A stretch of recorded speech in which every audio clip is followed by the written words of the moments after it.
तर मी विक्रम अंकुश वाघ, सातारा जिल्हा अध्यक्ष मराठा महासंघ, सातारा राष्ट्रीय मराठा महासंघ।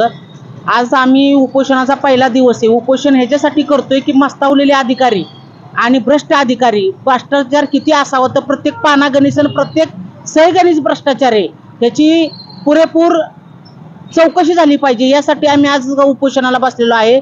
माननीय तहसीलदार या ज्या वाईच्या तहसीलदार आहेत त्यांनी केलेला भ्रष्टाचार, स्वतः घेतलेला भ्रष्टाचारी बंगला जो अनधिकृत बांधलेला आहे त्याची पुरेपूर चौकशी, वाई तालुक्यात झालेली उत्खनन आणि अनेक फेरफारमध्ये व अनेक केसेसमध्ये केलेली उलटापालट याची पुरेपूर चौकशी व्हावी व त्यांचं प्रथम निलंबन करावं। यासाठी आम्ही आज मराठा महासंघ आणि रिपब्लिकन सेना पार्टी हे आम्ही सर्वजण शिवशक्ती आणि भीमशक्ती एकत्र होऊन निलंबनाची मागणी करण्यासाठी उपोषण करत आहोत।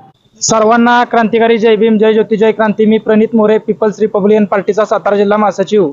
वाई तालुक्यात 158-1 सोनगिरवाडी मिथिला नगर येथे वाईचे पशुधन विकास अधिकारी आणि वाईच्या तहसीलदार सोनाली मेटकर यांचे पती रामचंद्र शिंदे यांनी एक अनधिकृत बांधकाम केलेले आहे, जे दोन पाटबंधारे विभागाचं अतिक्रमण आहे।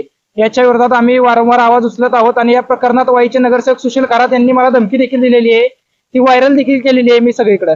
तरी आता या प्रकरणावर तात्काळ कारवाई करा, त्यांच्या निलंबनासाठी अहवाल कलेक्टर साहेबांना कळवा, तोपर्यंत आम्ही उपोषणावरून हटणार नाही या मागणीसाठी। आणि ते अतिक्रमण जर तुम्हाला आता काढायचं नसेल तर तुर्तास ते सील करा, या मागणीसाठी आम्ही उपोषणाला बसणार आहोत। जोपर्यंत न्याय मिळत नाही तोपर्यंत आम्ही उठणार नाही, एवढंच सांगतो।